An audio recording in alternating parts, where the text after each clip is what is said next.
Welcome to episode 142 of the Whatnauts review show, where every week we pick a story and we talk about it. This could be a movie, TV series, anime, manga, comic book, audio drama, all kinds of entertainment. We watch it, read it, listen to it, and then we come back here and we talk about it. My name is Melissa Wilkinson, and I am joined as always by Kyle Springer. Hello, how's it going? I'm good. How are you this weekend? Doing all right. I'm in a cozy sweatshirt. It's snowing outside. Yeah. Yeah, we have like, I don't know, like 3 to 5 inches right now, somewhere around there. But yeah, I think it's supposed to snow for the next couple of hours still. Oh. So we will see. I forgot to kind of buy groceries before all of this, so that's cool. What about you? What's your weekend been like? It's been nice. It's been raining over here for us, like raining very heavily all day yesterday. And I dropped by my brother and sister-in-law's house to drop off her birthday gift, and my niece put on her rain galoshes, and we went and splashed in a couple puddles. Nice. So it was That's nice. awesome. A small but valuable piece of family togetherness. Good indeed. This week has been unexpectedly busy for me. I mean, it's the start of the semester. Yeah. So my work picked up since I work for a university. But just I was not expecting it to get that busy. I don't think it's been that busy at the start of a semester since I started working there like 6 years ago. So yeah, that was kind of crazy. So we haven't recorded the captain's log yet, and we're going to do that today. I guess we really haven't decided on an exact time yet, but we'll figure it out. Anyways, that's what I've been up to this week and such. But what are we talking about this week here on the review show? We are talking about season 1 of Halt and Catch Fire. This is the first episode in our this segment of our ongoing series, where at the end of every month we record an episode about something we're continuing all the way to its end. Instead of doing a different topic every week, once a month we check back in with a longer series bit by bit until it's all done. So we're starting something new. We're in season 1 out of 4 seasons of this show. So now through April, check in and listen to us talk about this. Yeah, I'm excited for this one. I think this is going to be a good one, especially because last year at this time we were doing Mr. Robot, right? I think. Is that? No, we did Venture Brothers first, and then we did Mr. Robot. That's what I was going to say. Okay. So we did, the first 3 months. Regardless, I think this will be a good companion piece for Mr. Robot. Yes. So if you guys enjoyed that show or enjoyed listening to us talk about that, I think this will be a good follow-up. So, indeed. It was season 1 of Halt and Catch Fire. How did you come across this show? Or like what inspired you to pick this show to be like, we need to do this for our next end of the month special? I remembered the commercials for it, and I've always been intrigued by this show. But after watching Mr. Robot last year, I'm like, what's another computer-based drama that I can get invested in? And it's this one. Okay, fair enough. Yeah, I remember seeing this because I think this was when I was still watching Walking Dead every so often on Yeah, I TV. looked it up. This premiered in June of 2014. It was a summer show. Interesting. Okay. Yeah, so I kind of remember it when it first started, and I remember seeing the commercials and stuff like that, but it looked good. I just never put it high up on my priority list of like, that looks good. I would one day like to get to that show, but I have all of these other shows first. Yeah, I think I've told myself at least once a year for the last 6 years I should check out Halt and Catch Fire. Same. So here we are finally doing that. Yeah, I think I was more so intrigued on just the whole like it's in a like it's a fictional story, but it's also kind of a riff on like Steve Jobs and the whole Apple thing, and just like just like the start of Silicon Valley as it was. Or I guess not started. No. I don't know enough to speak on the when show Silicon is set Valley started, in but 1983. Yes, it's 1983 because there's a scene where they go to see Return of the Jedi.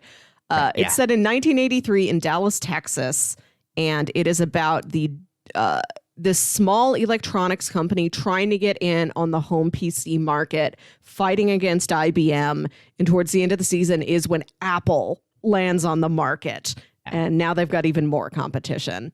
Yeah, and they have their famous 1984 commercial there at the end, which they don't actually show in the show because I'm sure they would have had to pay a bunch of stuff to get it in there, but they were looking at it. Yeah, it is a plot point. So, yeah, there you go. But yeah, I'm glad we started this. I'm really enjoying it so far. Me too. I've been so excited to talk about this because I started 2 episodes back in December to test it out and said, yes, this is the one I want to do for our monthly series. And then January's been such a long month. Like, we record the last Sunday in January, and the last Sunday in January is the last day in January. So it's like prolonged the time that I've been watching the show and dying to talk about it. Yeah, I'm excited to talk about it too. Though I think the weird thing for me is that as much as I'm enjoying it, I don't know if it has its hooks in me 100% yet. Like, I'm still sitting there like, yeah, I enjoy this. I like this. I want to see where it goes. But I'm wondering if it's just missing that last oomph, right?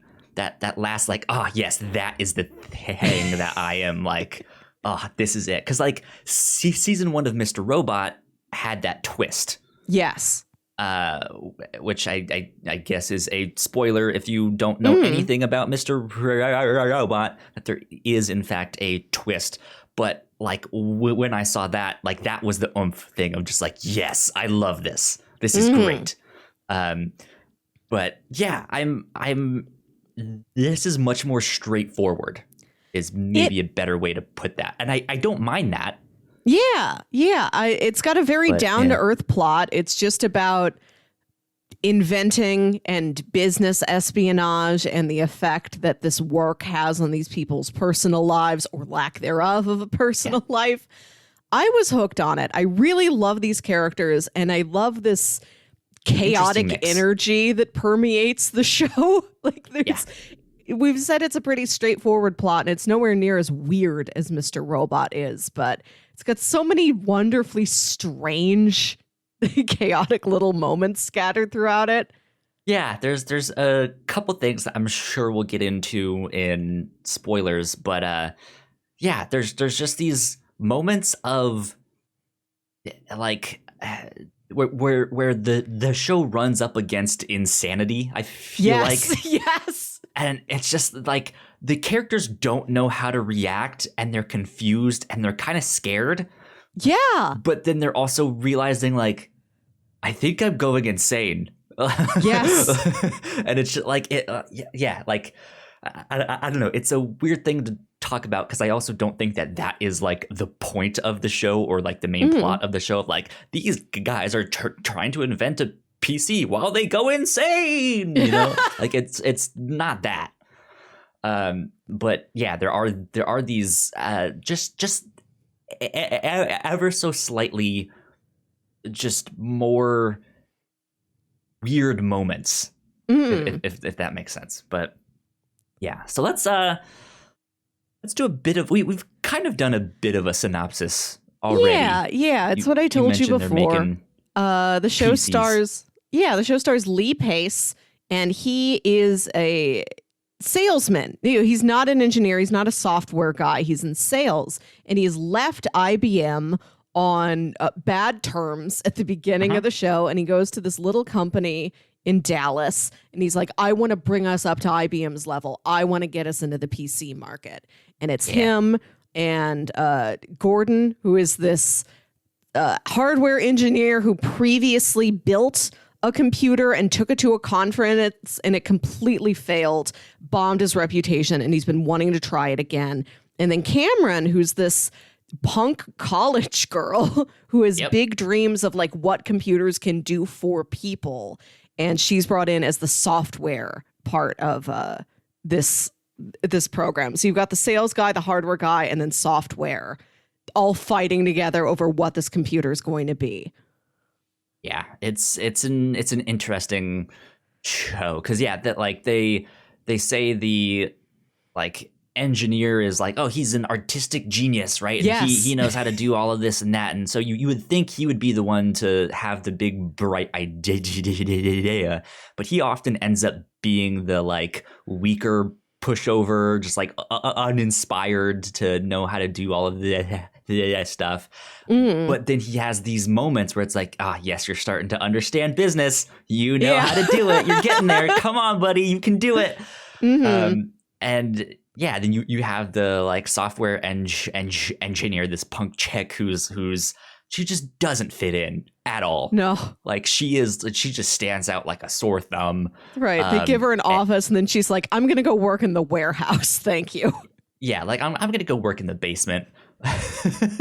So it's an interesting mix of characters, and it's both one of those shows where you want to like Lee Pace's character is, on one hand I want to say charming, and on the other hand I want to say like slimy. Like he has both of those in equal measure, and so you want to root for him and his team and all of the stuff that they're doing. But then they're all just at the same time just so selfish, and it's just like I don't like these people. So it's an interesting mix, to say the least. Good stuff. Yeah, I don't know if I have really anything else to add to the synopsis. Yeah, I think that's a good setup. It's worth checking out. It's a good drama. If you just want a good story with no superheroics or magic or stuff like that. You want something that's maybe a little more toned down but still has a lot of tension. Yes. This is it. This is something to check out. So there you go. Indeed. I guess that takes us to housekeeping, and then we will get into spoilers after that. So if you did not know, we have multiple podcasts here at the Whatnauts. You guys can find out more information on our website, which is thewhatnauts.com, as well as your favorite podcasting platform of choice. Just type in the Whatnauts and all of our shows will pop up right there. If you like what we do, patreon.com/thewhatnauts is where you can support us for as little as $1 a month. We have a $3 tier, which gets you all kinds of exclusive content. We have finally recorded our next Patreon exclusive thing for Crossplay, which is our video game podcast. It is a 2021 video game fantasy draft. So yeah, we are looking at all the games that are coming out this year and drafting them onto our own team, hoping that they will perform well, and we will be checking in with that throughout the year. So we'll have some more Patreon exclusive stuff based on that down the road. But yeah, go check that out and more. Big shout out to our Patreon supporters at the $5 tier. So thank you so much, Sam, for helping us Sam. out. We appreciate it a lot. And yeah, beyond Patreon, we are now officially Twitch affiliates. So if you like what we do for the Captain's Log or on Whatnauts Wednesdays, we are on Twitch at twitch.tv/thewhatnauts, and you guys can subscribe. I think a tier 1 subscription is $4.99-ish. But if you have Amazon Prime, you have a free Twitch Prime subscription. If you link your accounts, you can give away a free subscription to whomever you want. And we would love that to be us here at the Whatnauts. That would be wonderful, because who doesn't like free money? Give us Jeff Bezos' money. That's what we want. Indeed. Let's see. That being said, last week here on the review show, we had Gino join us. He is one of the hosts of Crossplay. We talked about the Queen's Gambit, so please go check that out as well. We also recently had your brother Jams on the Captain's Log, which was a lot of fun. So go check that out as well. I think that's about it for housekeeping. Yeah. We've been busy. Yeah, we have been busy, and that's a good thing. So let's get on to spoilers. All right, here we are. Spoiler territory for Halt and Catch Fire Season 1. Melissa, you have been yearning to talk about this show. What is the first thing that you want to talk about that you've just been dying? You're like, Kyle, we need to talk about this. I want to talk about that comment you made about how everybody is selfish over the computer, because I don't know if it's necessarily true. Because when we get into this dynamic where the three major prongs of the computer are Joe the salesman, Gordon the hardware engineer, and Cameron the software engineer, Joe and Gordon both have something to prove. They both have these past failures. Joe's career at IBM completely blew up. We find out his dad was an executive at the company. He left on very bad terms with the company and with his father. So he's trying to make a new name for himself. Gordon tried to build his own computer. We've described him as an artistic genius. He thought he was a prodigy. He was going to make the next big thing, and it completely blew up in his face. And this is his chance for redemption. Cameron doesn't have that same sort of baggage to her, and she comes to the computer with these very altruistic wishes for what it can do for people and for the world of computers as a whole. She's all about pushing the technology forward for the sake of it and for the sake of the people. She doesn't have any personal vendetta attached to what she's doing. So she keeps pushing for her idea to have this OS system that talks to you like, hello, what is your name? What would you like to do? Can I help you? And, she's so excited about the internet and connecting people together. She wants that not for herself, just because she thinks this is the best thing for people. This is the most good thing we could do with the computer. Yeah. She's an interesting character, but she is, I think, selfish in the sense that she likes those ideas and she wants that. She is like, hey, no, we can't have it be this. She still wants ownership of hey, I was the one that thought of this thing. To have it be this personalized experience or she's very stubborn when she comes up with an idea, but she's generally thinking about the wider world more than herself. She I guess the better way to put it for her specifically is she's selfish in the way that she wants it to not be about her. Yeah, she wants the best thing for everybody. She doesn't want to make just another boring beige box that runs MS-DOS. Right. Yeah. So I like the characters a lot. I think they're all interesting in one way or another, whether that's because they don't seem to fit or they are the underdog character you want to root for. I'm blanking on his name. Scoots McNairy's Gordon. character. Yeah, Gordon. He's he was the most bland looking character when he first started. He's just this complete pushover that is just there. He's just taking up space. And the weirdest energy about him. He really so does. He's artistically so intense. He has such absolute conviction in what it is that he's done. He's they should have given me another chance to sell the Symphonic. The Symphonic was a genius idea. Right. That could have been the next big PC. And now, but he's kind of consigned himself to, well, here I am just pushing paper around here at Cardiff Electric. And then Joe comes along like, do you want to build a new IBM? And then that completely sets him off again. He's obsessed with his work. Yeah. Yeah. Well, it's Joe's whole thing of like saying the right words to get him kind of re-inspired. Right. Because like he's trying to, in a way, manipulate him to doing what he wants. He's like, look, you had this brilliant idea for a computer. And at the time, it was beyond anything else that anyone has seen. And so I know you have that spark inside you, right? And if we can just get that back, that's what we need to make this next PC that will, you know, match us to IBM, if not surpass them.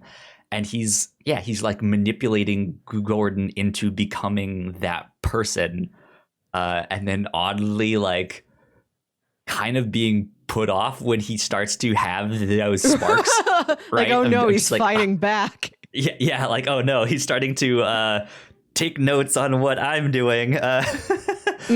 What do I do? Yeah, and like he tries to play the game, and it interesting show. It doesn't work. Like Gordon is the source of all of the tension in the show for me, because he has a family. We spend a lot of time. His wife is one of the major characters. I love his wife. We'll get to her in a bit. But like he has a wife. You know, he has these kids. He has a house. He has so many attachments, and he's loving to his family. He is absolutely devoted to them. But he's just as devoted to his work, and he can get so manic about the work that it completely takes over his life. And like in his heart, you know, he still loves his family, but he's like not actively thinking about them at the moment. Yeah, he would be in the garage on the computer for 12 hours straight if nobody stopped him.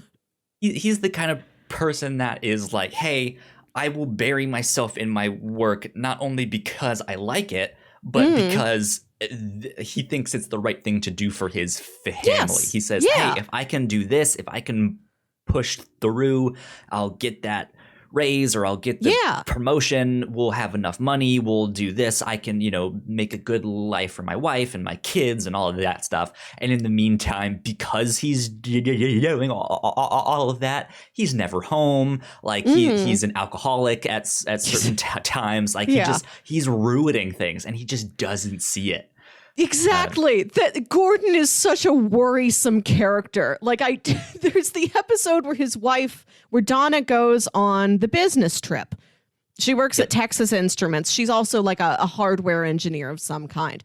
And she goes off on this business trip, and it's him and his daughters for the night. Their kids are like, 5 and 8 or something like that. And she's left like a lasagna. Like, Gordon, all you have to do is reheat the lasagna. I wrote down the directions. And he comes home for like 2 days with that little lasagna. Yeah, and like Joe had been overriding his opinion in a business meeting that day. So he comes home in a bad mood, and he's like, you know what? We're not eating the lasagna.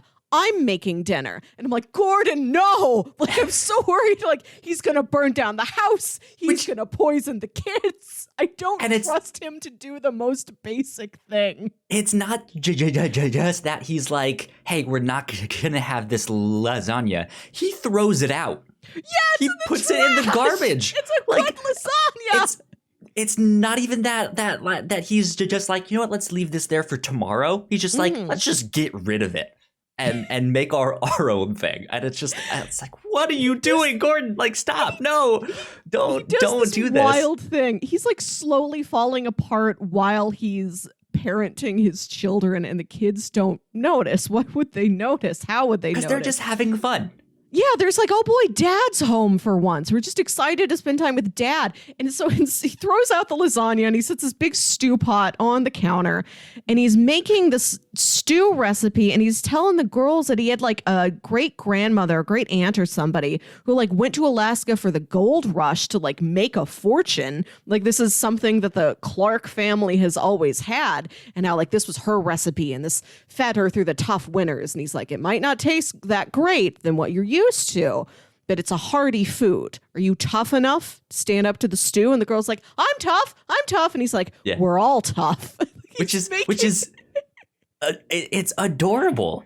Right. But it's also just like, oh no, Gordon, what are you doing? Right. Right. And then that episode ends with he digs basically his own grave in the backyard. You can't leave Gordon alone. No.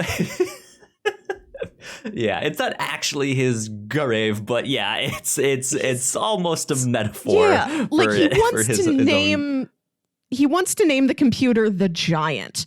Joe has another idea, but Gordon's so fixated on naming the computer the Giant, and like he tells the girls his bedtime story about like, he planted there was a farmer once and he planted a seed and it was going to grow into a giant. And but the king said there never was a giant. That's not a giant out there. Like he basically tries to make his business dealings into a fairy tale. And the girls are like, okay, Dad. And then like later he goes and like he hears a noise and he goes in the backyard and the girls are out there digging. They're like, we're looking for the giant, Dad. And instead of being like, girls, who told you to get out of bed? It's the middle of the night. Don't stop digging. He's like, right? Yeah. Let's find the giant. He's out there digging, and then when his wife gets home, she finds him. He's in the middle of seriously like a 6-foot deep hole in the backyard. He's like, I'm looking for a giant, Donna. And he cut his hand open trying to fix the sink. So he has this bandage on his hand. Well, she gets home and the kitchen is a mess. There's furniture that's overturned. There's magazines on the floor.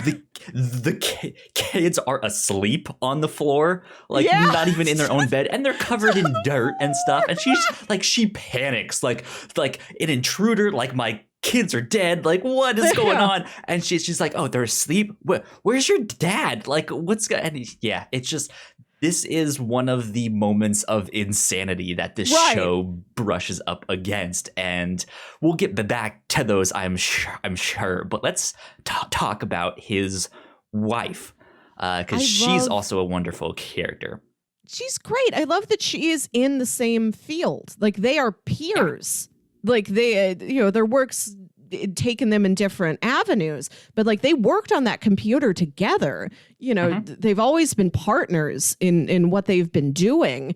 And so that's, like she's not just there like, Gordon, why don't you come home? Gordon, why don't you take care of the kids? Like, why are you so obsessed with your work, Gordon? Like she sees it. She knows it. She's been there before, which puts her in a place of, I know what this means to him and I know what he can do. Like she really does believe in his abilities to make this amazing computer that's going to change the market. But she's also like, that almost tore us apart, like emotionally and financially, trying to build that computer. And she's like, I don't know if I can risk that again. And she tells him, I think at the end of the first or second episode, I'll let you do this. Partner with Joe, make this computer, partner with this family too. Like, don't lose sight of us. And he's just always teetering on that knife's edge throughout the entire season. Yeah, she is the flip side of the coin, whereas we mentioned, like, he doesn't really see the forest for the trees. She does, right? She knows how to be like, okay, like, I have these skills. I have a job in that field. Might not be the job that I want, right? She ended up seeming more like a secretary, assistant kind of thing than like you're an actual like engineer. She's like a quality assurance checker or something like that. She does something technological, but it's not in like a very high-ranking position. Yeah, but it's not what maybe she would want to be doing long term. But she realizes, hey, I'm doing this and making these choices, and I'm okay with it because it's supporting my family, and it's all that stuff, which is just the exact opposite of Gordon. So they're an interesting mix together, but she's also kind of starting to like it's this weird thing of Joe MacMillian is such a powerful character that it's rubbing off on Gordon, and then that in turn is then rubbing off on her. Right. And so she's starting to get these things of like, maybe if I stick up for myself a little bit more, like I'll get a little bit more of what I want. And once she starts doing that, that also starts driving their marriage farther apart. And she's starting to not realize it. Or at least she's at least good at hiding it. Right? Yeah. Yeah. And from episode 1, I don't know if this is just something television dramas in general have taught me, but the second it's like, here's Gordon and here's his wife. His wife will be a major dramatic player in the series. I'm like, there's going to be adultery somewhere. Adultery is going to come up. Like, this feels inevitable. And like, I don't know who's going to do it or with who or when, but I know this is on the table at some point in the series. Yeah. And what happens is that her boss at Texas Instruments is like an old high school friend of hers. Seems like maybe that was the guy her parents wanted her to end up with. Like, they're like, we love Gordon because you love Gordon, honey. Like, they're not actually a fan of him. Yeah. And so she's spending all this time with this guy who she does kind of a chemistry with. And they go on this business trip together. And he comes to her hotel room in the middle of the night. And she's like, this is it. This must be what it's for. And like, she kisses him and he backs away like, well, they just sent a fax for you to my room for a mistake. Here, I just came to give you this fax. Like, I'm sorry. Like, I understand. Well, I didn't mean to send you any signals. He's also, I want to use the word flirting with her, but it's not really. He's more so encouraging her. Yeah. Where he is like, hey, you're great, you're smart, like you should stand up for yourself more. And because they are kind of business partners, right? Yeah. They do have a closeness in their relationship, and she is reading that as, well, he's younger, he's flirting with me, my marriage at home isn't working out, so maybe, right? You know. And then he's just like, whoa, like I may have had those feelings too, but this is business. Like, I'm not going to act on that. It was really refreshing to me to see that it's the woman kissing this guy and the guy's like, oh no, I'm sorry. This is not what I want at all. Yeah. Whoops, you've got it wrong. And like, you think he's still harboring some sort of feelings for her when she finds him outside of her house. And then it turns out he's been secret business partners with their neighbor and they're stealing all the computer ideas, which I didn't see coming at all.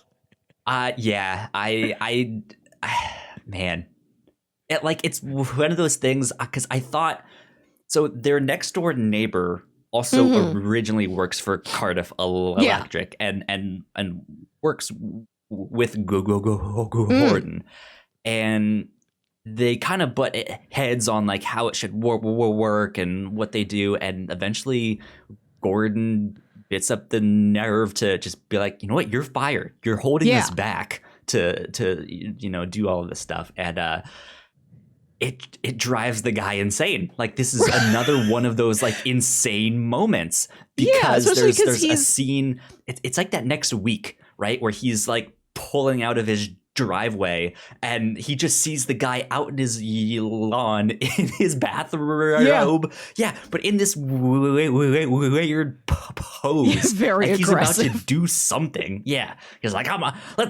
let's wrestle. You know. And instead he's just like, he looks like. Have a nice day at work, Gordon. Oh boy, working hard, hardly working, I bet. Like, he plays it off like just this goofy sitcom neighbor. It's wild. And it's just like, what is this guy doing? He's turned into a crazy person. And there's so much collateral damage in this show from every decision. But then we see him like however long later, and he's breaking into their house with a shotgun about to shoot them. Right. So it's they Cameron aren't there, but Cameron breaks into the house because we find out later that Joe rigged up this whole thing where it looks like Cameron didn't back up her files correctly, and like now all their software stuff is gone and they're freaking out. They don't have time for a setback this big. So Gordon calls Donna. Because another thing I really appreciate about the relationship is that he does value her technical expertise. There's a lot of points where he says, Donna's the only person who can do this. We need Donna on the team. So she shows up. She's to bring the kids with her. They're at Cardiff Electric all night. The kids are sleeping on like, you know, those shipping blankets that you lay down so you can like slide a crate across the floor. They're like sleeping in the warehouse. And like she's made some slight against Cameron, and Cameron decides to take Donna's keys out of her purse, take her car, and then she's sneaking into the Clark household to just like vandalize it. Like she just has a can of spray paint. Like she's going to spray paint something rude on a painting. Yeah. And then when she gets in there, the neighbor's there with a shotgun, and he's like, you're mad at Gordon too? Well, go ahead, trash the place. I'm not going to stop you. And Cameron's just terrified. Like she has no idea what to do. You can tell she regrets all of this.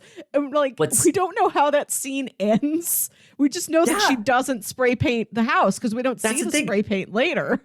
That's the thing that is interesting to me about that scene is we don't see how it resolves. Yeah. We don't see what Cameron and their drunk shotgun neighbor says or does. Do they get in a fight? Do they just like awkwardly Homer Simpson out of the thing and like back into the bushes?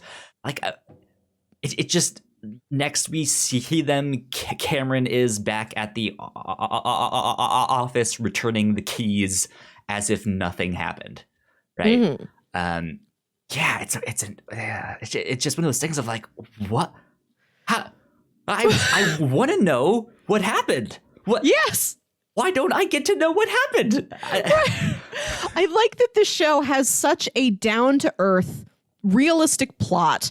You know, it's about like business. It's about marriages, things like that. But within that, it makes very weird choices, like within that framework. It really it's like, does. What is the oddest thing that can happen now after this, still within the framework of down-to-earth drama? Yeah.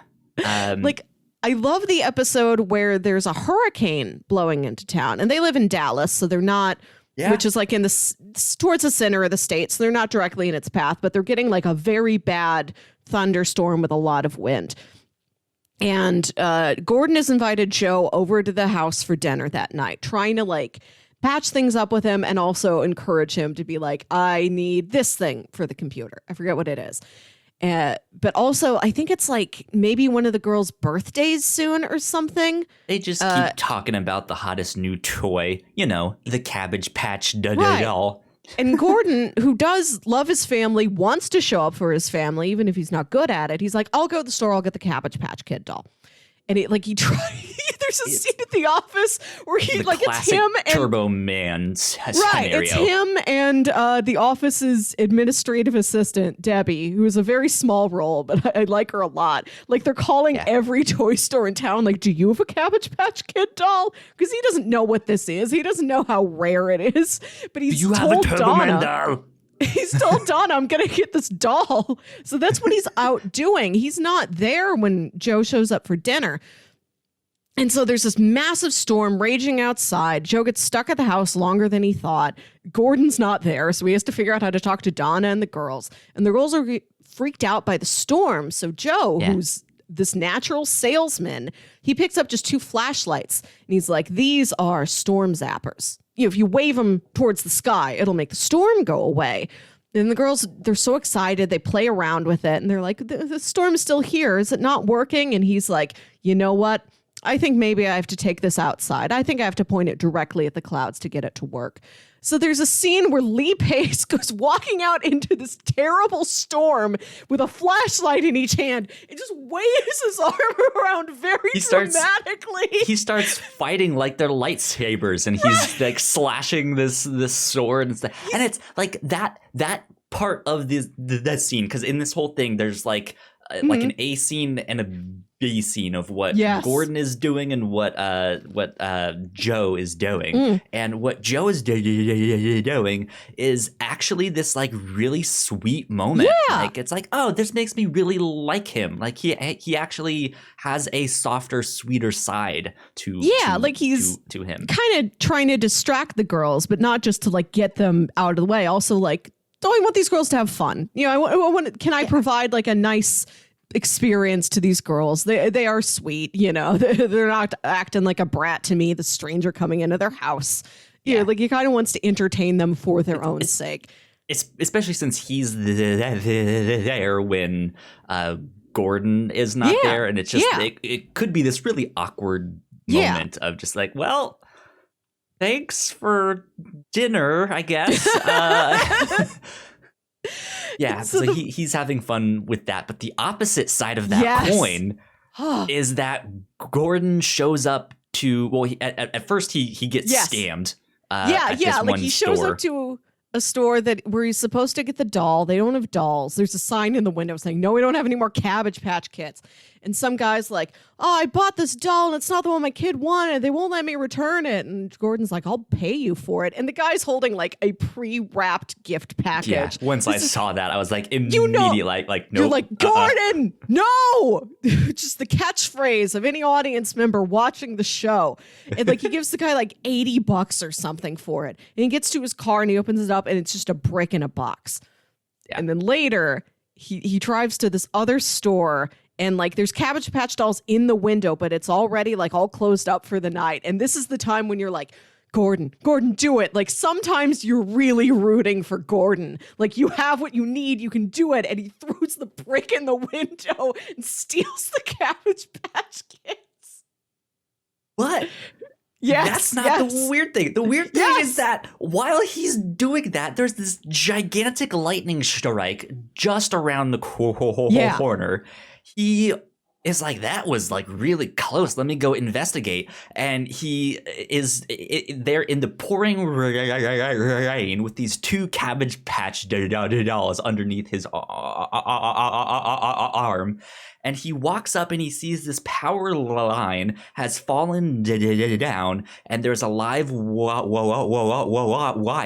that is like in this like rainwater puddle that has electrocuted this person who is now dead, just lying in the middle of the street. And he's just standing there like, huh, okay. And then just turns and walks away. And it's just like soaking wet Cabbage Patch dolls. Right, like we don't know. There's no fallout from that. Like you don't hear in the background of the next episode a news report saying, you know, man dies from blah blah blah. Yeah, we don't know who that was, but it's this very striking, like dead body in the middle of the road. Their eyes are open. They're staring right at Gordon.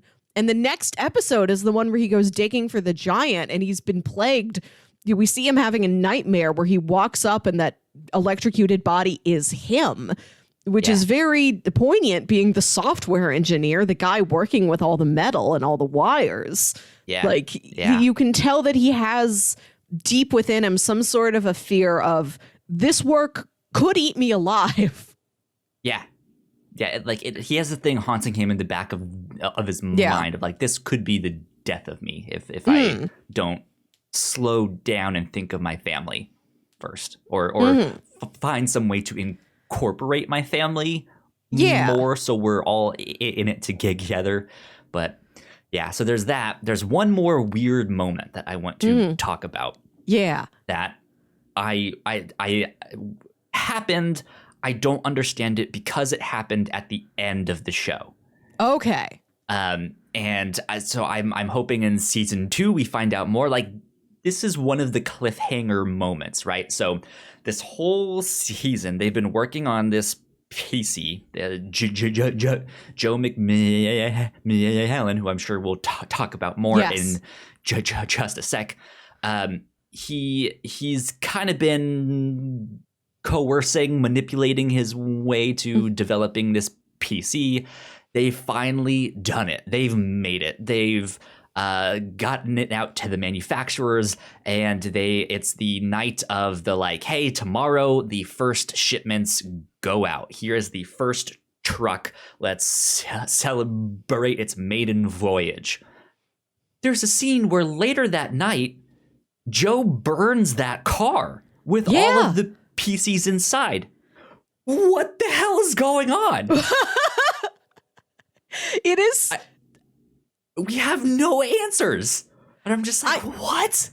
So this is this makes sense with Joe's character. We have seen throughout the series that Joe is a very destructive person. He's not violent. Like, he gets in a scuffle with Gordon in the second episode that's just like a messy, slappy, like wrestling hold adult man fight. He's self-destructive and manipulative, but in a way, in a strategic way of like, hey, I'm gonna do these things behind the scenes that are slimy and potentially bad or hurtful.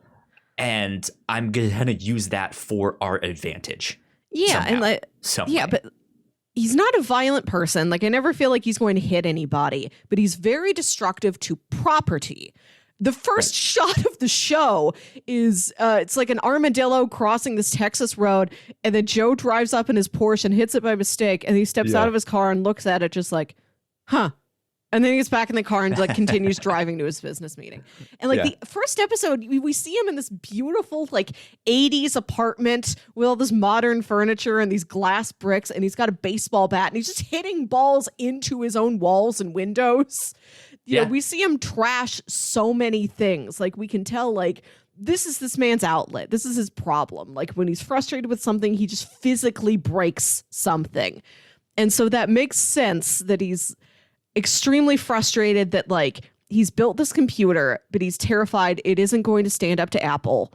And I lost Cameron over this. Like, he falls for Cameron over the course of the season. Mm-hmm. And so to work out his frustrations, he gets in that truck. He drives it to, I don't know, some rural countryside area. He gets out of the truck. He takes off his suit jacket, throws the jacket into the back of the truck, and then lights the entire truck on fire.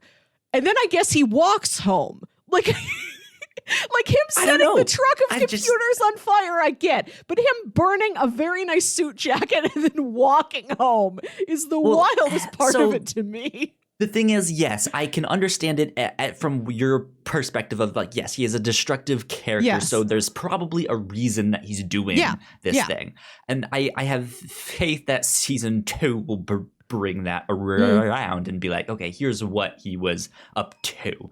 Mm-hmm. But at this moment in time, we just have no answers. We just see him burning this thing, or like no hint of like, I need to get us back in the news cycle, so I need to do something drastic of like, shipments of this new PC have been mysteriously burning and disappearing and stuff like that, which makes it the hottest new product. It seems like IBM is destroying these things, right? Like there's nothing like that yet. Yeah, you've got a point. What is going on? Joe is very destructive as this weird form of working out his frustrations, but also we see times when he destroys things for a point. Like, he's the one who kind of he sabotages Cameron's computer and acts like it was Cameron just being careless and like not backing up her files correctly. And he does this as a PR stunt because there's a magazine reporter who's there in the office that day, and he wanted to give them this story of falling and then picking themselves back up again so that they would get out in the news as these like scrappy underdogs. Yeah, he's such an interesting character because I think one of the other weird moments is one of the only times where Joe does get into a physical altercation, and it's with Gordon. Yeah. It's him and Gordon, and Cameron is standing right there, and they get into this argument, and Joe and Gordon get into a fist fight which ends with Gordon grabbing onto Joe's shirt as he like punches / pushes him away, which then rips his shirt wide open, and he has all of these scars like on his body. Like it looks like he's been in some like gigantic sword fight, right? And he just has these scars and it's one of those weirder moments where it's just like, wait, what? Yeah. What is going on? And like, they're very serious scars. Like, it looked like he got attacked by a bear or something. It's not like, this is a man who's been cutting himself. It's like this is an injury. How did this happen to you? Like, it's Yeah. a very mysterious set of scars. And throughout the show, he pulls a Joker. He's like, you want to know how I got these scars? And the story changes every single time, right? I love that in that second this is like the end of the second episode. This is when this show like really sold me on, I need to watch all of this. His shirt torn open. He's covered in all these weird scars. And Ever the salesman, he instantly says, I was 9 years old. Right? Yeah, he starts weaving this tale. He tells a story about how, like, there were these bullies that he grew up with that were super into sports, and they didn't like that he was such a science nerd. And he's like, I didn't care about the Mets. I cared about Sputnik. The boys didn't know that they were going to chase me off the roof, that there was a pile of broken glass down there. I was in the hospital for years. He tells this dramatic, inspirational story. Yeah, and then later, like, him and Cameron have been sleeping together, and they're in bed together, and she's like, no, really, what's the deal with these? And he's like... So before she asks him a second time, she calls him out, because she's oddly, like, a closeted sports fan, or like, she knows enough from her like, her dad father. Was into it. Yeah. And so she knows, like, hey, you said you were interested in Sputnik. Well, Sputnik was this year, but the Super Bowl you were talking about that happened in this story was 2 years prior. So that was a fake story. Like, you just made that shit up. And he just says, like, yep, isn't that interesting? Yeah, goes back to what he was doing. And so, yeah, then she eventually asks him again, and it's like, what is the deal? And again, just without skipping a beat, is like, well, I was this, like, we lived here, this happened, and this guy was like, blah, blah, blah, blah, blah. And he just makes this story, and she's just like, I visited a farm, I fell into a thresher. Yeah. Yeah. And she's just like, you're so full of shit. And he's like, all right, fine. You know, and then he starts to, like, get a little bit more emotional, and he starts being like, he says something else, and she goes, again, like, right, yeah. And I think it's the first time she shows him the working OS that she's designed, this OS that has a personality that talks to you. Yeah. And like, he sees it work for the first time, and that's when he tells her the story about how growing up he had this mom who was this this wild child, free spirit, very artsy, spiritual woman who also had a drug problem. And he said that she would take him up to the roof of their house. It sounds like maybe they had a mansion, you know, his parents seem pretty well off. So he's probably on like a third story roof, a very high father roof. Also works for IBM. So they were in computers and electronics and stuff. Yeah. So his mom would take him up on the roof, and they'd look at the stars together, and she'd teach him all about the stars. And then one day she was high, and she just let go of his hand, and he fell off the roof. He's like, I fell 3 stories onto a fence, and I was in the hospital for 2 years. And that's the story. Initially, you don't know if that's true or if it's just true enough for Cameron to believe that that's the true one. But later, when he's talking to his dad, it's revealed, no, yes, confirmed. That was it. Yeah. Yes. Yeah.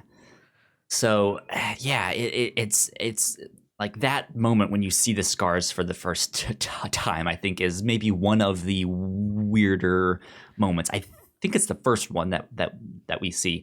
But, yeah, like it's just this interesting introduction to who Joe is and his character and how much of a salesman he is. I don't know about you. I don't like his relationship with Cameron. How do you feel about them?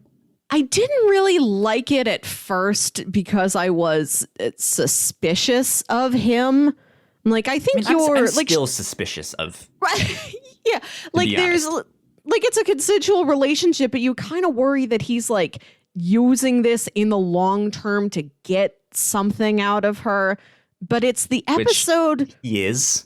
Yeah, but that's like his build this default. Computer for me, make me rich, right? I think it's the episode where they're like both working late in the office. They're working on something together, and he like turns on some machine that like sends an electric jolt through his body, and he like reaches out and like holds her hand. Like and it's this erotic electrocution scene, which I was not expecting to see in this. And like that, and like some other scene where they're working together in that episode, they have these moments where it's like they are each other's best friends in their situation right now. Like they do have some sort of a rapport, some sort of a chemistry. She's the only one that can see through his bullshit immediately. Yeah. And he does sincerely believe in her. He might make other choices, you know, better business choices in his mind, but like he does respect and believe in her ideas. There's a reason why when they get into this legal trouble with IBM about trying to copy the PC, they're like, we need to bring in an outside engineer. Like we need somebody clean and new with no conflict of interest to work on this. He's like, I know exactly the person. Even after just talking to her for like 15 minutes. He planned it. Yeah.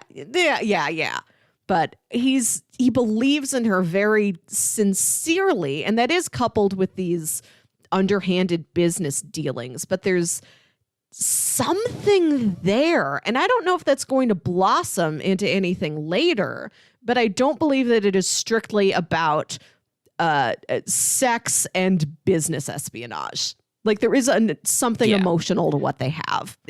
They do have an interesting connection, and they do have moments where it really seems true. I think for me the weird thing is how manipulative he is, mixed with the age gap. We don't know exactly. I think he said he's like mid 30s. He's like 36, I think is what he said when he was at Gordon's house when he wasn't there, because his daughters are like, how old are you? And he seems a little older than 36 in my mind, but sure. Who knows? But still, he's 36 and Cameron is a college dropout. Yeah, I think she was only there for maybe 2 years at most. So she's like 20. I thought she was like 22. I think she's like farther along in that. She can drink, so yeah, maybe 22-ish. But still, like, that's a pretty significant age gap, which is fine. They're both of legal age, but she's also like it's one of those really iffy things of like, well, is she actually mature enough to be like doing this stuff? We don't know. She's this like punk kid that stands out, but she's goddamn smart at what she does. Yes. So like she's old enough to make her own choices and stuff like that, but it's still just like, I know he's manipulating you. I know there's things about this we haven't learned yet. Like there's just I don't know if I like it yet. I trust that Cameron. If I'm supposed to. Yeah, I don't know exactly how the narrative feels about this relationship either. If this is if like this is the big romance of the series, if they're going to end up together, or if they are just like a passing experience in each other's lives. I don't know. But I can tell that Cameron, I trust her to take care of herself. She's very smart. She's excellent at just coming right out and asking what she wants to know. Like, she doesn't walk around things. Like, there's an episode where they meet with this this technical designer. Like, this is the guy who's going to design the body of the computer, like cosmetically. Yes. Yeah. The actual From Angel Lucifer. D.B. Woodside is here. Yeah, like he's the guy who's going to design cosmetically like the case of the computer, what it's going to look like. And she watches Joe and this man have this like very intense conversation with each other. And then that guy leaves and she's like, did you sleep with him? She's like, I don't mind if you slept with him. I just wonder if that's what's going on. And Joe's like, yeah, we had an affair. We traveled across Europe, just being romantic for a month. And then he told me he loved me and I panicked and left. Across Europe might not be the verb I would use, but sure. Many verbs may be involved. Yeah. Yeah. Like, she just asks things. And at the end of that episode where like she's learned about Joe's background with this guy and she sees him have this like kind of emotional goodbye with him because the man tells him like, I'm sick. I didn't really want to tell you this, but I wanted to like see you one last time. And like, Joe's like, no, I did want to see you one last time. And they like hold hands for a second and then they leave. And like he gets into this cab where Cameron is waiting and Cameron looks at him and she's very emotional and says flat out, are you going to get bored with me too? And he looks at her and says sincerely, I don't know. And he just sort of puts his arm around her and they drive off in the back of that cab. And when she's fed up with him, she leaves. She may come back, but she knows when to leave. Like she knows when to exit the situation and when to cut ties with things. Like I think Cameron's got this high level of like social intelligence. Like she can read people very well too. And she knows when to get out of a situation and watch out for herself. Yeah. Yeah, I agree with that. It's one thing I was not expecting was what you just mentioned, and that Joe is bisexual. Yeah. And it's something they don't call out by name. And at first, because we see there's one moment where they're trying to get funding and they have to go ask this specific person. I love this scene. It was such an interesting scene. But they go to ask this person for funding, and Joe just really isn't vibing with her at all. He's like, we don't need her. Like she's gonna be bad for the company. She's gonna eventually run us into the ground because she wants this, like, the majority of this stuff. And she's this like big Texas like Southern lady, real rich, gets whatever she wants. Yeah.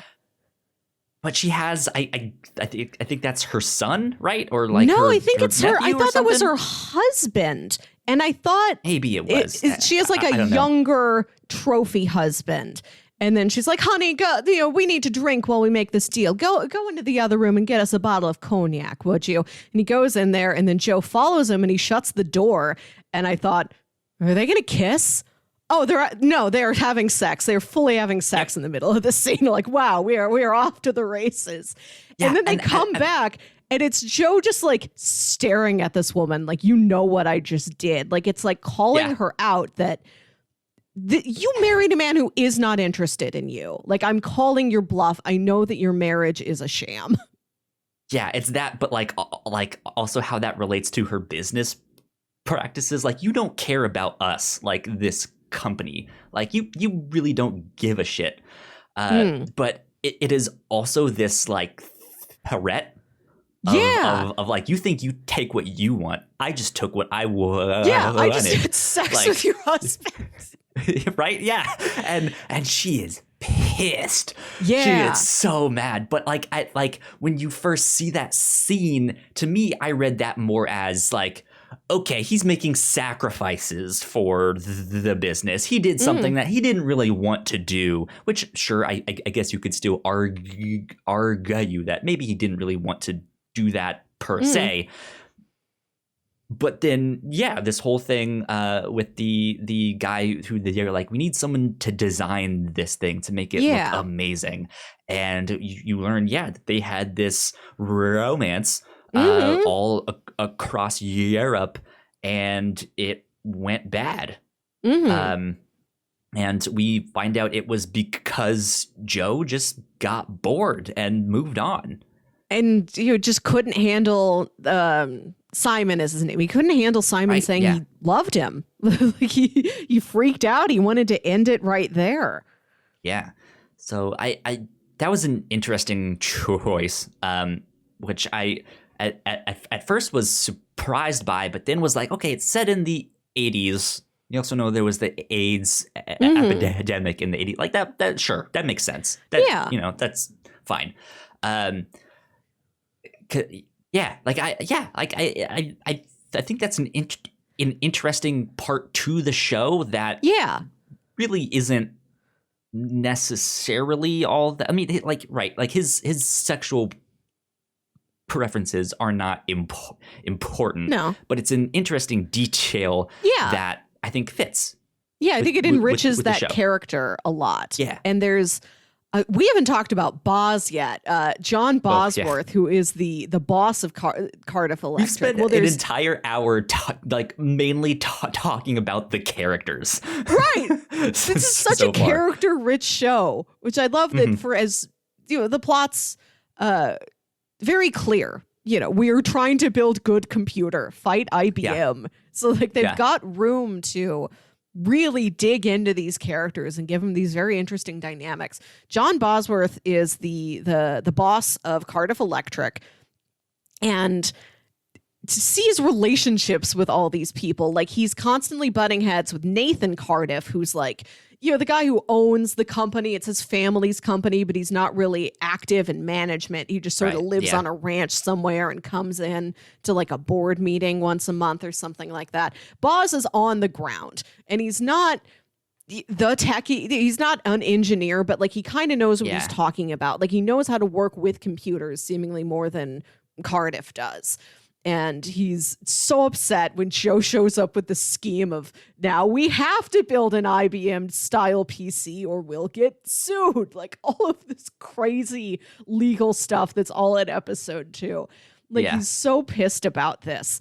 And you really don't know what to think, what to think about him. What his role is going to be, if he is just going to be this boss who yells every couple episodes.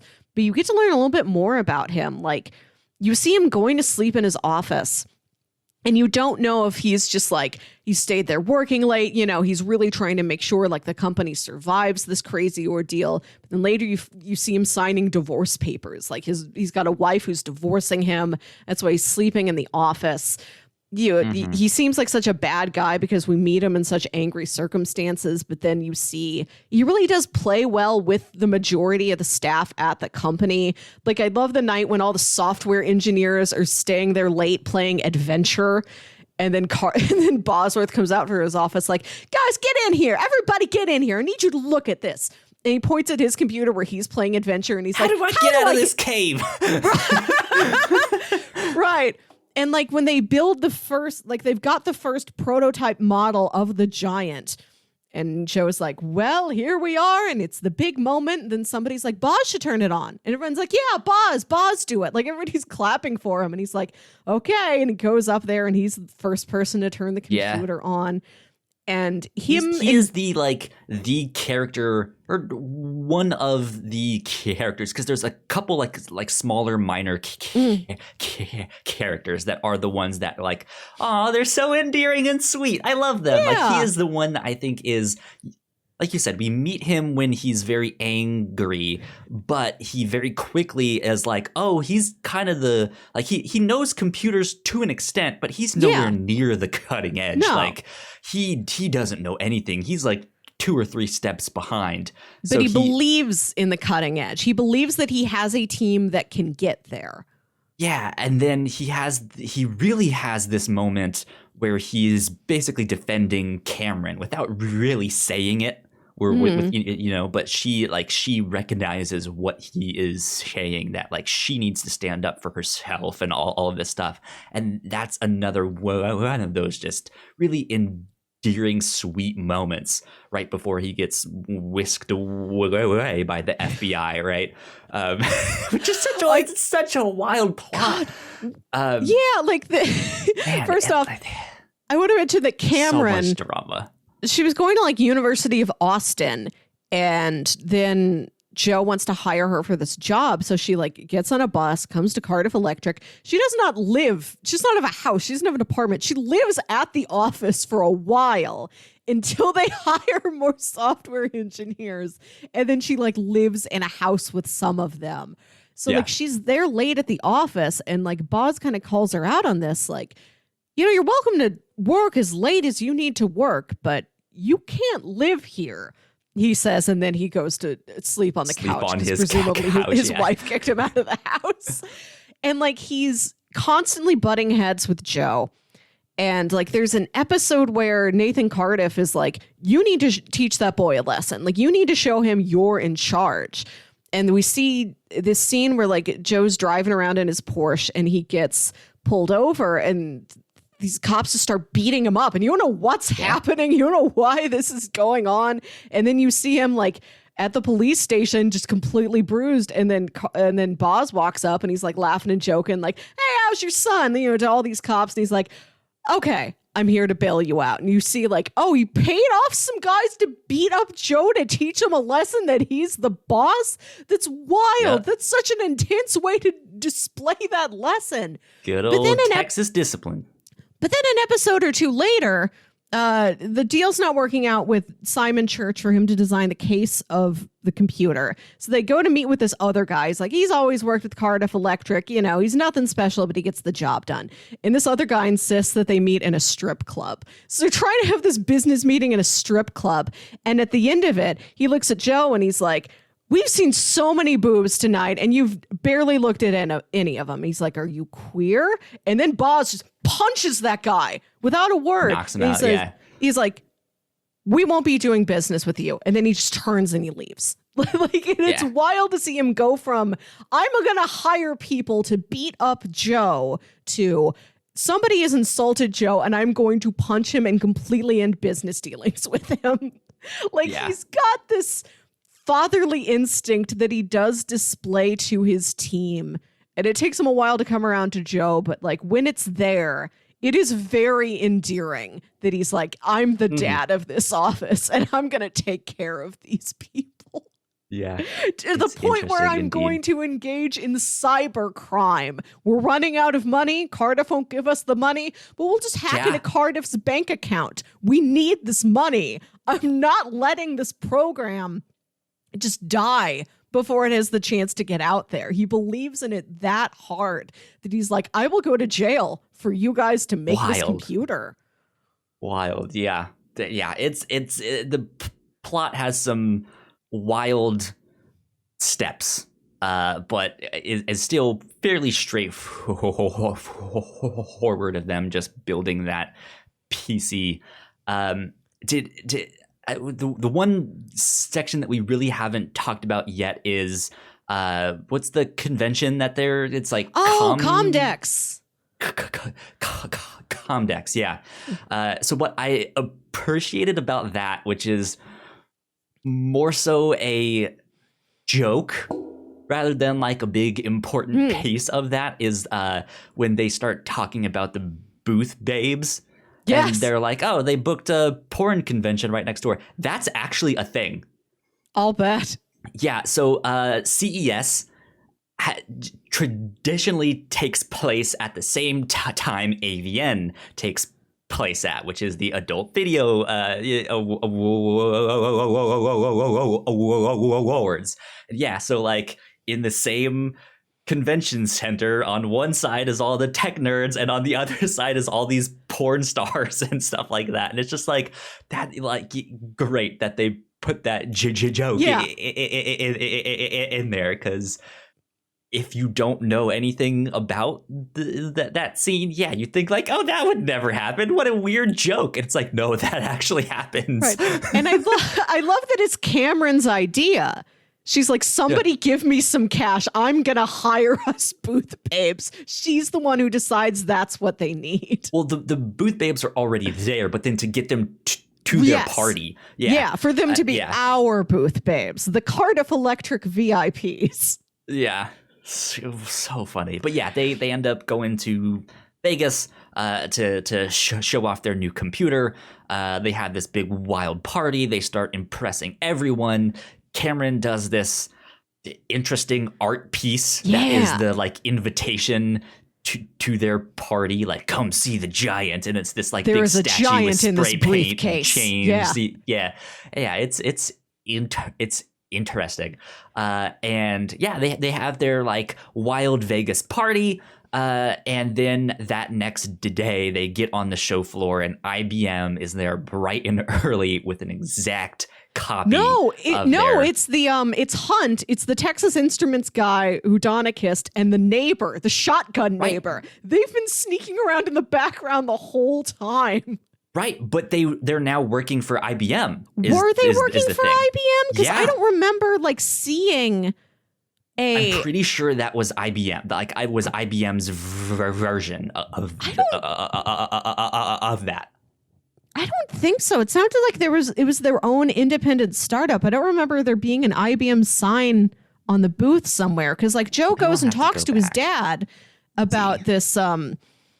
He goes to talk to his dad, and his dad's like, come back to IBM. Like, I get it. You've proved your point. You know, you went off and had this whole experience where you tried to throw it in my face. Ha ha. I want you back here. And Joe's like, okay, but I'm in charge of the new portable machines division. I'm going to build the laptop here then. Yeah. See if I can find. Is there like an episodes and not list of episodes? Let me see if it's. And like they call their computer the slingshot to go up against the giant. It's very cutting. Goliath stuff. Yeah. I want to talk about the episode leading up to the Comdex, where Donna thinks she's at the end of her rope in dealing with Gordon and at all these sacrifices Gordon has made to try and get the giant off the ground, like, you know, to the detriment of his family. And she goes into his workshop and she's like looking at the giant, seems like for the first time, the completed giant, and playing around with it like, oh, wow, it really does do this amazing thing that he was talking about. And she opens a drawer and she finds this ring box. And we just see her look at this ring box and we don't know. He starts crying, yeah. Yeah, we don't know exactly what it means. And then it cuts to Gordon and Cameron have gotten into Joe's apartment because they're like, Joe, we know, drunk. like, they're like, we can't get any money from the company. They think they're going to get money from Joe to go to Comdex independently. And I love the reveal that Joe's like, I have no money. Like my Porsche, my suits, this is it. I don't have more money than what you see. So they end up selling his Porsche to get to Vegas. But it's just Gordon and Cameron alone in Joe's apartment. And Gordon's telling Cameron the story about how when him and Donna were together in college, he really wanted like an Altair computer building kit. It was his big dream for like Christmas. But he also knew, he's like, I love Donna. I want to propose to Donna. And he puts the money aside. He's like, I want these computer things. I'm not going to get them. I'm putting the money aside for an engagement ring. And the two of them would write these coded letters to each other. So he's like, I made her a ring that had our code on it. And Cameron's like, you were going to propose to your wife with a decoder ring? And he's like, no, it's like so made out nerdy. Of platinum and sapphire. Like, he did it upright. He put so much into this ring. And then he's going to propose to her and he's looking around the house like, I can't find the ring. I misplaced the ring. Where the heck is the ring? And then Donna comes in. She's like, I got you your Christmas present. Open it up. And he opens it up and it's the computer kit. And she says, she found the ring. She pawned it to get him the computer kit. And she says, when we've sold our first computer, then you can buy me a ring, which explains what the scene before it was. That has so much more impact when they flip that around. Yeah. I'm almost crying talking about it now. I was so emotional. I paused it and legit sobbed for a bit. I was not expecting this to be a show that makes me cry in like episode 8 already. But I thought that was very effective, that like he can be so invested in his work. He always comes back to her. Like, I really believe in Gordon and Donna. Like, their love is very deep and very sincere. Like, I feel like they are a couple who can weather storms. Like, their boat is going to get completely smashed to pieces. They're just going to be floating around on one piece of driftwood, but they'll be there together with each other. And like, she's been talking about leaving him, or at least like going to stay with her parents for a few days, just like getting out of that situation completely. And then he comes back to the house. We see her there with like all these bags packed, and she looks up at him and she says, I'm going with you to Vegas. Like, that brought her back. And then in the last episode, that was the moment that, like, I think that was one of the moments that I like legitimately got super emotional and like pumped, because you think the moment that's coming is she's going to finally ask for a divorce or a separation or something. Yeah. And we see her like talk to her mom and is like, hey, can you take the kids for the weekend? I don't want them to be here when we have this conversation. And so like all signs are pointing to she's going to have that conversation of like, hey, our marriage is done, or our partnership, because they aren't married exactly yet, but they are, but they aren't. No, they are. They are married. It seems like he just never, like, she sold the engagement ring, but they still ended up getting the ring. Yeah. Yeah, they got married. You know, she's got like a plain gold wedding band, but he always wanted to get her this flashy engagement ring, like he promised. I guess like that she promised him, like, you'll buy me the ring once the computer's sold. But so like all signs are pointing to that, and then he walks in the door and she's sitting there with her bags packed, and you're just like, oh shit, like this is it, he's done, like right before Comdex is going to ruin them, like like and then she stands up, looks very solemn, like she's about to be like, I want a divorce, but she like the thing she says is, I'm going with you. And it's just like, yeah, it's like, yes, good. Yes. I like, yeah, that's wonderful. Because they despite all of their problems, like they, I think, are the relationship that I'm rooting for. Like, yes. Like, you are the one that has a family. You have kids. Like, make smart decisions, please. And like, it's one of those things, if they do this together, they can do it. But if like it's only one of them, not gonna work. Yeah. And I love that in that final episode where they're having this big launch party for the giant, he takes her aside, he brings out the ring, and they speak in the code that they used in college, and he says, so nerdy. She's like, I dwarf you very much. Yeah, she's like, I darf you very I wrote it down. I thought it was so funny. I darf you very Gerp. And he absolutely so sincere. And he looks at her and he says, I'll darf you till I zoff. Like they're pledging this love to each other in this silly made up language in this like office party where like Joe is staring sadly at the computer on a rotating podium. Man, this show is wild. Like I'm interested to see where season 2 goes, because in my mind I thought the whole show was them making the PC, but here we are at the end of season 1. They've made the PC, so I have no idea what happens next.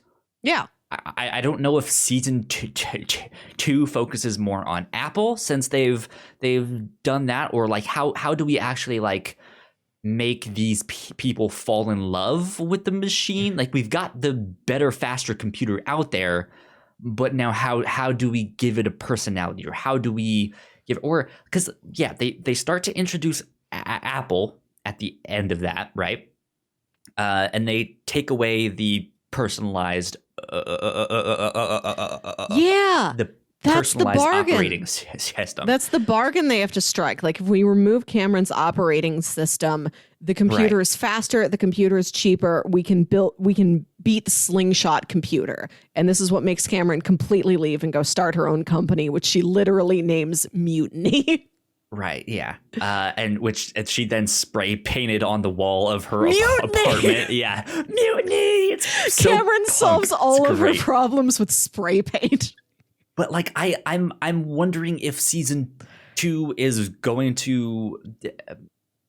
So have you seen The Wire? I have not. Chance you have not. Okay, so one of my favorite shows, and in all of the seasons of The Wire, the plot continues, but each season of the show focuses on a different aspect of the like Baltimore drug game, of just like this is how it plays out between the undercover cops and the drug dealers. This is how it affects the blue collar workers at the docks. This is how it affects the media. This is how it affects the public schools and stuff like that. And each one focuses on a different aspect, despite the plot still moving forward, right? Yeah. So I'm wondering if season 2 is going to focus more on marketing, of just like, how do we market this thing, right? Like, we now have Apple and their 1984 commercial, which, Cameron sure looked an awful lot like the girl in that commercial. I wonder if we can do something similar, right? Can we put this operating system back in, which they at one point mentioned maybe a version 2, right? Yeah. So maybe that's the route they take. Mm-hmm. What are your thoughts? Where do you think this show goes from season 1? So season 1 ends with, we haven't seen Boz in like the last 2 episodes. Seemingly he's still on house arrest somewhere. We don't know. I'm excited for Boz to come back. So Cardiff Electric is still under that legal threat of Boz doing a cyber crime. And like Cameron helped him, but nobody knows outside of this immediate circle that Cameron was the one actually perpetrating it and Boz was the one just pointing her at it. Mm-hmm. Well, I think he did some of it himself. I think he talks a little bit about how he was able to hack into Cardiff's account, but it was a team effort. So there's the Cardiff Electric itself may be on shaky ground. Cameron is left to start this company, and she's gotten Donna as the hardware person. Donna, after the giant was sold and Gordon was moving up in the company, like she quits her job.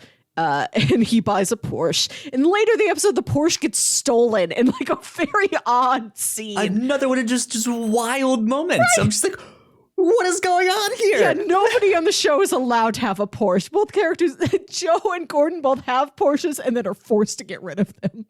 So wild, man. I don't know. But so we've got Cameron and Donna working on this. And then Joe, he lights that truck of computers on fire. And it's not all of the computers. It's just like one of many trucks. So it seems like maybe he calculated in his head, this is an acceptable loss, or we'll have insurance for this or something. Mm-hmm. The final scene is like some little gas station somewhere out in the country, somewhere in America. And Joe goes up to this guy who's like working at the gas station, like, isn't this telescope, like this big satellite telescope over there? And the guy's like, yeah, there's some woman who works there and, nobody really sees her. She stays with the telescope. Mm-hmm, and then Joe goes hiking off there because we learn that he has been under the impression that his, like, while, he fell off the roof. He was in the hospital for 2 years. It seems like his mother went away and he believed she died, whereas his dad was lying to him. Like, he wanted his son to believe the mom was dead so that they wouldn't get in touch with each other again. Like, he's like, my wife is a dangerous person for my son to be around. I don't want that to happen again. I'm telling her she's dead. And I think he like had her institutionalized or something, but she's not there anymore. Like, she got out. And so that was what this giant breakup was at IBM. Like, we learn at the beginning of the series that Joe like caused like $1 million in damage to a server room, and we don't know what it was about. And later we find out like it must have been his dad revealing to him. Missing for an entire year. No one knows where he went or what he did. But then he's like, I went looking for mom to like find out who she is, because she lived this life that I had no idea about because you lied and said she was dead. Yeah, like, it seems like he like his dad revealed this to him, and then he like completely lost it and like destroyed a server room in his rage, knowing that his mom was alive the whole time. So that's where Joe ends at the end of season 1. He's going to go find his mom because he wants to know how much of himself is her as opposed to his dad. Like, you can tell he gets this salesman part of himself from his dad, but the part of him that does believe in moving things forward, this idealistic part of him, this dreamer part of him, is all his mom, and he wants to reconnect with that. Yeah. So who knows if he finds his mom? Because they also mention this killer app thing of like, hey, we need some kind of killer app to go with the computer. So and these software nerds are like, I made a moon calendar. I made a virtual beekeeping game. I love this other software engineers at the company. They're such goofs. They're great. One of the actors is the dad from Shazam. Yes, the foster dad from Shazam. Yeah. I love him. But so like I'm wondering if somehow like reconnecting with his mom is going to help inspire him to figure out what this killer app is going to be, and is he going to hire Cameron and Donna at Mutiny to build this app? Is it going to be some kind of gaming thing? Because they're talking about these modems and games and stuff like that. So it seems like there might be some kind of interactive thing going on here of like, hey, the internet is just starting up. Yes. They downloaded a picture of what's his name's mask, right? Is it Jason? Is that his mask with the hockey mask? Jason? Thing? Yeah, that's him. Yeah. I don't like horror stuff, so I don't really pay attention. I forgot what you were talking about, and you're like, "What's his name's mask?" And I'm like, "Mr. Robot." No, but the most prevalent mask in my life. They're testing the internet modem thing that Cameron is making, and that's what they do. They download. It takes them like 2 minutes to download this like really pixelated picture of his mask there, and they're like, "It works! It's gorgeous! Look at it! Hooray!" So yeah, like I'm wondering if it's something to do with that of like, or who knows? Do they invent a browser? Are they the ones that invent Netscape Navigator? Wow. Or yeah, who knows what? It could go down the internet road, or they could be setting that up for season 3. Yeah, you don't know. Yeah, and I don't know how long of time the show encapsulates. You know, it starts in 1983 quite a into while. 84. Yeah. I don't know if it's necessarily like approximately a year per season, or if there's going to be long gaps. You know, when in time we will leave them. In the last episode, or the last 2, at least, it spans 6 to 8 months, I think, because CES is usually something that takes place, or CES Comdeck. I figured since they were making the connection between the like the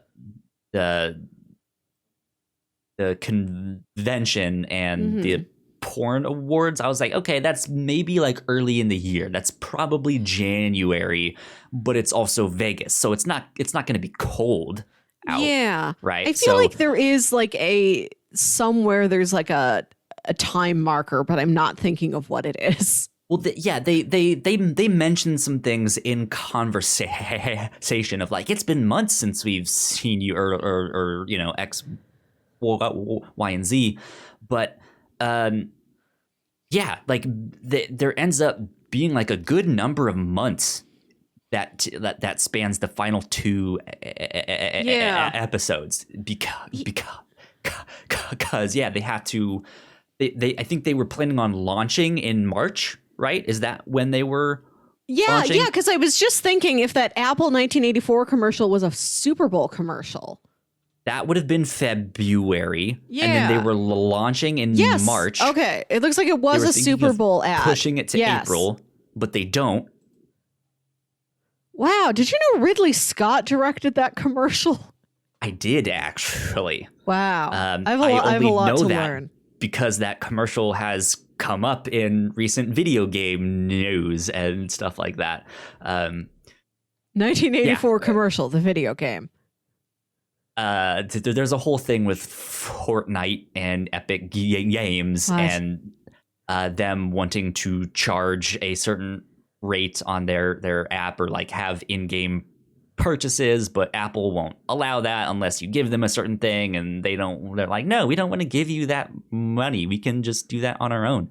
And they're like, okay, well, you can't play Fortnite on Apple devices and stuff. And so then like, you know, they had this prepared, but Epic Games then released a parody of that Apple commercial where they're like, free Fortnite, blah blah blah, and it's just like, oh, this is stupid. They don't know what they're doing.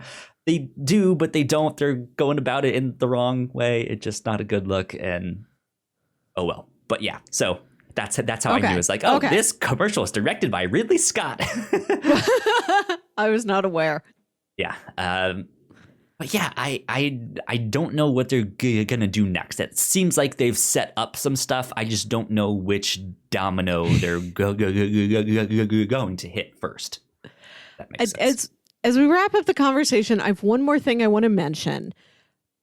One thing that struck me about this show as a period piece and looking at how life was different in 1983, they drink so much soda. It's unconscionable to me that that's all anybody drinks. No, you never see anybody drink all water. And there's no diet soda at this time, I guess, or it wasn't common. Just watching Cameron drink orange soda after orange soda has me so worried. She's a punk kid. Like that. That's what I was doing in college. Like Melissa, you would cry if you saw the amount of soda I was drinking in college. Like I was made of Mountain Dew. But like, I think it's in the first or second episode where Donna comes home and like Gordon's drinking something and he's like, it's not a beer, it's a soda. And I'm like, yeah, look at you over there drinking that full sugar soda. Which is a better alternative to him having the alcohol, which she was like, hey, you're becoming an alcoholic. But yeah, it's not okay, fine, I'll have a water, I'll have a tea or a coffee. Exactly. It's always soda. Where water doesn't exist. It's all booze or full sugar soda. And that was wild to me. I wasn't thinking about how didn't jarring notice it. I don't think it was as bad as you say it is, but their alternatives is soda. I was very struck by the beverage landscape of 1983. Good stuff. So, last thing I want to say is that this show is, I go up here so I get all of the credits. It's created by Chris Cantwell, and I'm sure, I know he was writing a number of the episodes. I don't know if he was directing it. I know he was executive producing it as well. I'm not sure. But created by Chris Cantwell and Christopher C. Rogers are the two creators. I've heard Chris Cantwell's name before, and I didn't know what it was. And I just, like, it was one of those things that was like, I feel like I've heard the name before, but it didn't, like, eat at me of, like, where, it's bothering me, you know? It didn't bother me. And then all of a sudden, as I was listening to some podcasts, they mentioned him.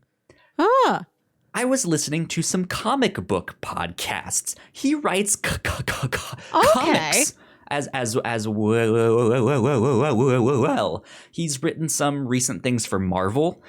He's written his own creator-owned stuff. And so I just want to say that down the road, I think you might hear some more Chris Cantwell stuff come up, because I now want to check out some of his comics and stuff like that. I think he's written some Iron Man and Doctor Doom. I think he has actually, did I pitch a Doctor Doom series to you recently? That might have been the one that I pitched. I don't know. I feel like I would have picked a Doctor Doom series. I don't remember. I know I did Magneto recently. Right, yes. You did pitch Magneto. Which is not by him. That was by Cullen Bunn, who did Harrow County, which we both read and enjoyed. Or at least we read the first couple volumes of. But yeah, like I now want to go check out his stuff, because I went back to a comic book podcast that I like, and they were doing all of their like end of the year discussions on like best writer and best new series and best ongoing series, and his name came up a number of times in their stuff. So I was like, okay, I'm gonna have to go check this out then. So yeah. Speaking of the creators, I just want to mention that I really like the opening credits for the show. I like that they use the classic Macintosh font, and that the opening credits are all pink. Bright magenta, powerful color choice. Indeed. Yeah, it has that like techie, like we're in the system. We've hacked the planet, right? It's like that and like kind of stuff, but not in a cheesy way. It's like a really broody, dramatic way, which fits the show. That's what it is. Yeah, and it's like these pixelized images of the characters, but they get more and more pixelized to where like, yeah, I can clearly tell that that's Lee Pace, and it completely degrades to where like, that's not even an approximation of Toby Huss. That's just some lines. Yeah. Last thing I will ask is, who's your favorite character so far? I really care about all of them. And like, I've got such different emotional reactions to all of them.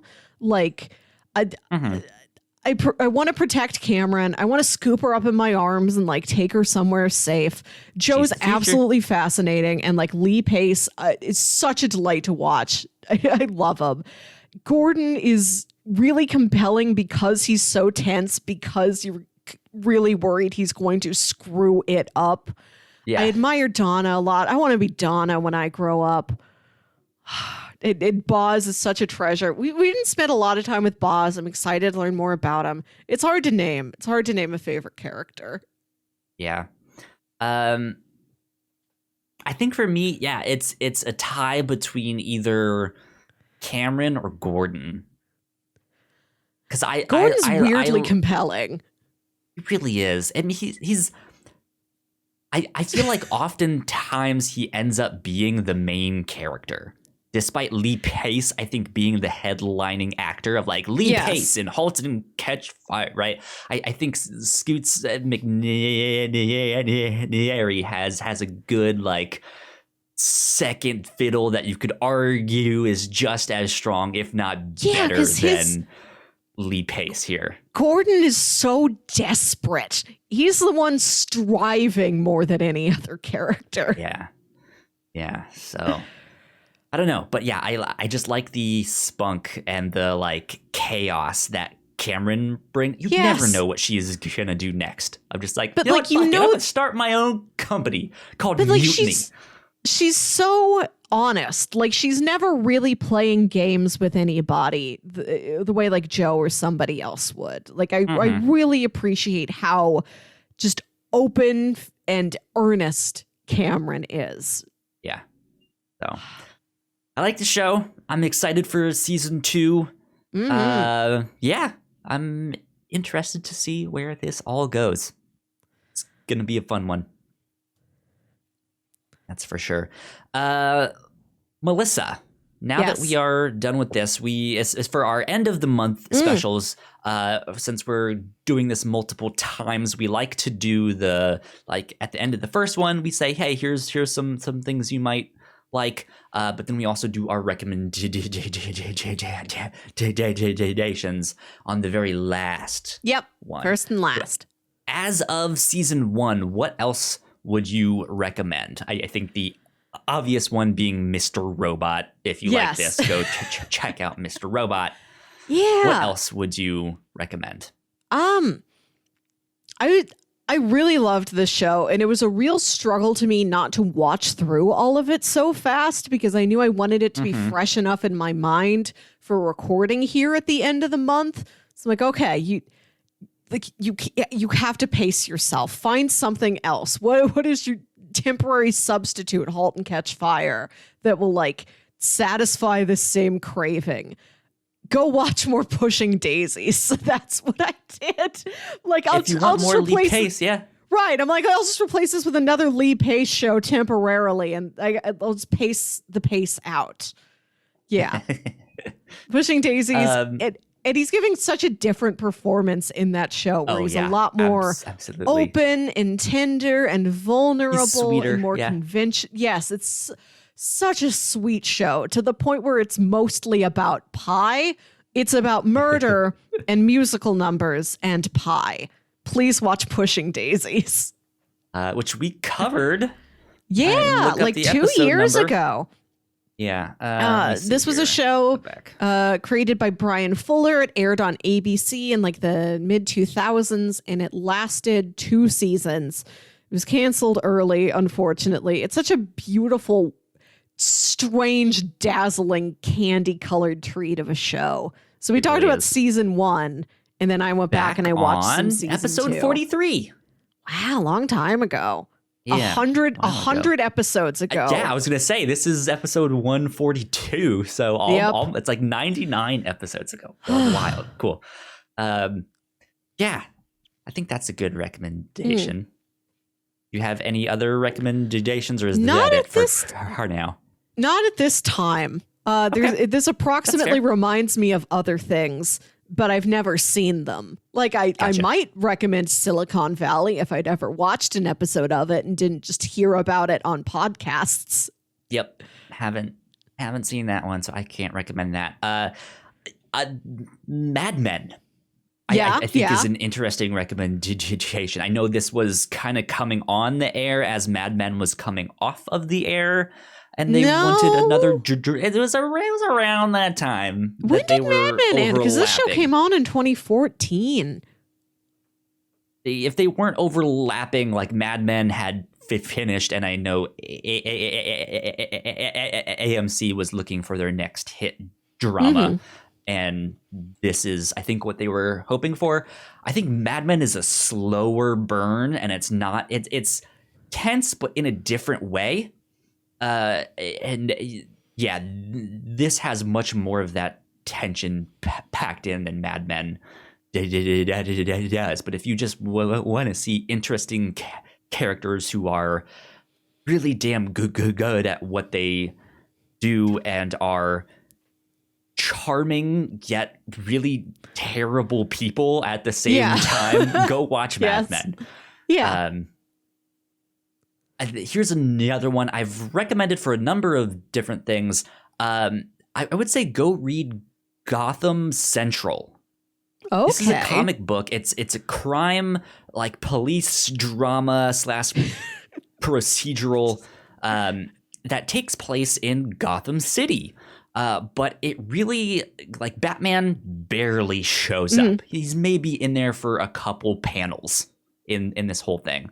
And this focuses on the cops and what it's like to be a cop in the midst of this city where Batman is the world's greatest detective. You might have someone get killed by Mr. Freeze because they froze them to death, right? Like, what's that like? What's that like to be a cop in the midst of that? And just the drama that happens there. I would highly recommend that show. And if your primary interest is just any story with a character named Gordon, you've got it.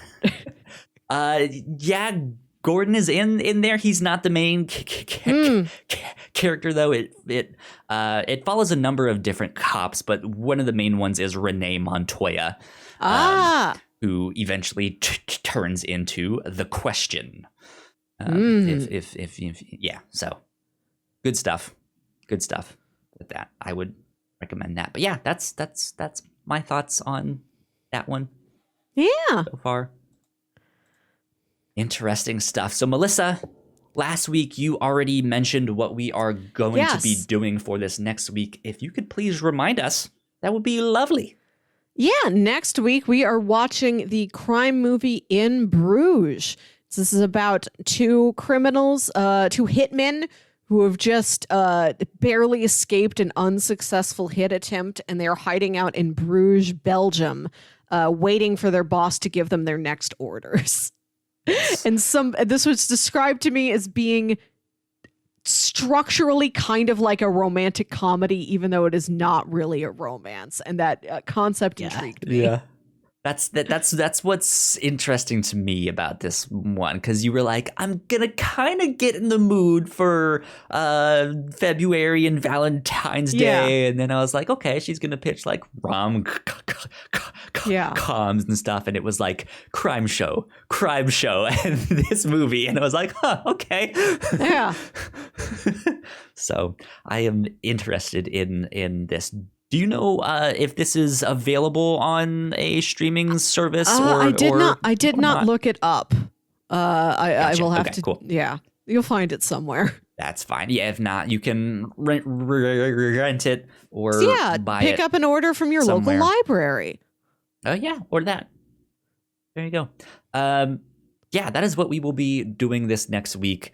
I'm trying to think of what I want to pitch for the week after that, so I can do a more like romance centric thing. But I also have something else that I want to do, but I guess that one can wait. We'll see.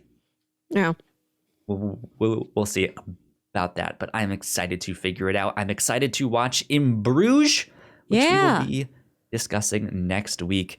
Let's see. Was I about to say? I have any other housekeeping stuff that I forgot to mention? I don't think so. So you guys know the deal. Go like, share, subscribe. If you like what we do here on this show and you got some kind words to say, please go rate and review us wherever you get your podcasts. That would be wonderful, especially since we are small-time creators. It'd help us spread the word and get more people checking out our show. Mm-hmm. So there you go. Melissa, where can they find you on the internet? You can find me on Twitter and Instagram at Wilkywit. That's WILKYWIT. And I figured I'd also plug my Pinterest account for this episode under the same username. I say this because my biggest board that I have on Pinterest is one called Bygone Interiors, and it's a lot of 80s interior design because I just love to look at it. So if you just need more 80s energy, you can find it on my Pinterest page. Okay. There you go. One more time. What is your Pinterest URL? It's Wilkywit, same as everything else. Same as everything. Okay, cool. If you guys want to find me, I am at YoKyleSpringer on Twitter and Instagram. If you guys want to stay up to date with our shows, we are at The Whatnauts. I think that's about it. Oh, I guess there is one more thing. Whatnauts Wednesdays. Yeah. We are streaming some video games now every Wednesday night. If you want to come hang out with us, we would love to have you. Whether you're in the chat, please be in the chat. We'd love to have you come say hi and talk about things with us. Or if you're just a lurker, that is A-okay too. But I think Alan and Ignacio are going to be playing some Yakuza 0 this week, so it should be a wild time for sure, because those games are pretty funny and can get pretty crazy. So there you go. Should be a good time. But with that wraps us up this week for number 142 of the Whatnauts Review Show. Wow. We will see you all next week. Bye. Bye.